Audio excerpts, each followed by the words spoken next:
1, 204. और जब कुरान पढ़ा जाए तो पूरी तवज्जो के साथ उसे सुना करो और खामोश रहा करो, शायद तुम पर रहम किया जाए।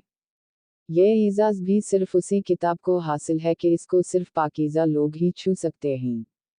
76 to 79. और अगर तुम समझो तो ये यकीनन बहुत बड़ी कसम है कि यह कुरान बड़ी तकरीम वाला है जो एक महफूज किताब में है जिसे सिर्फ पाकीज़ा लोग ही छू सकते हैं।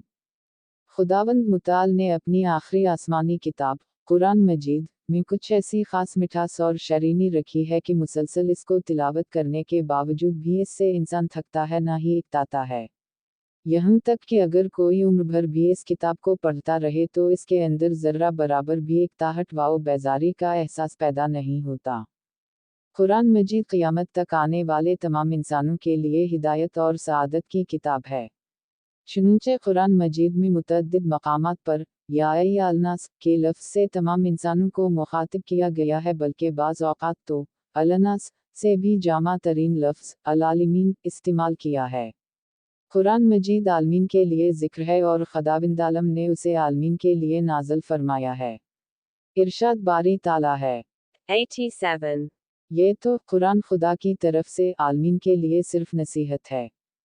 अल्लाह ताला ने अपनी ये मुक़द्दस किताब हज़रत जीम बेरे अलिफ या हमज़ा ए लाम के ज़रिए अपने प्यारे नबी सैयद अल-मुरसलीन सल्लल्लाहु अलैहि वसल्लम पर 23 साल के अरसे में नाज़िल की। अल्लाह ताला की आखिरी किताब 30 पारों पर मुश्तमिल है। इसमें 114 सूरतें, 6236 आयत और 32367 हुरूफ हैं। कल 114 सूरतों में से 86 मक्की यानी मक्का में नाज़िल होने वाली सूरतें हैं, जबकि 28 मदनी यानी मदीना में नाज़िल होने वाली सूरतें हैं।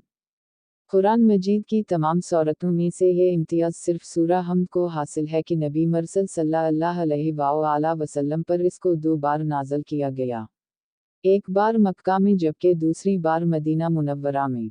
कुरान मजीद की कल 7 क़राअतें हैं और 7 ही मंजिलें भी हैं।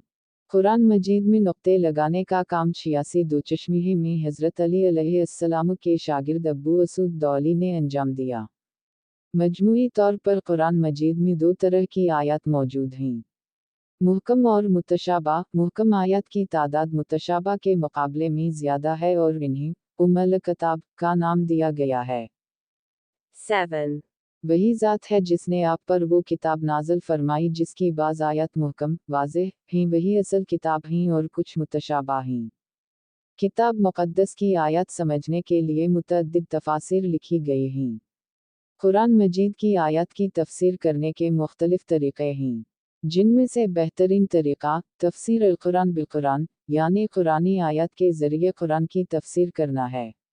अल्लाह ताला की इस मुक़द्दस किताब के एक से ज़्यादा नाम खुद कुरान मजीद में ज़िक्र हुए हैं। हदी कुरान अज़ीम, मुबीन, रहमत, शफ़ा, किताब, ज़िक्र, फ़रक़ान, हकीम, मजीद, तबीयन, अज़ीज़, इमाम और नूर। कुरान मजीद का सबसे बड़ा सूरा बकरा है और सबसे बड़ी आयत सूरा बकरा की आयत नंबर 282 है, जबकि सबसे छोटा सूरा कौसर है। अल्लाह ताला ने कुरान मजीद में अपने पसंदीदा और नापसंदीदा दोनों तरह के लोगों का जिक्र किया है। अपने नेक और पसंदीदा लोगों के लिए जन्नत की खुशखबरी सुनाई है, जबकि बुरे किरदार वालों के लिए जहन्नम की बदतरीन और खौफनाक सज़ा सुनाई है।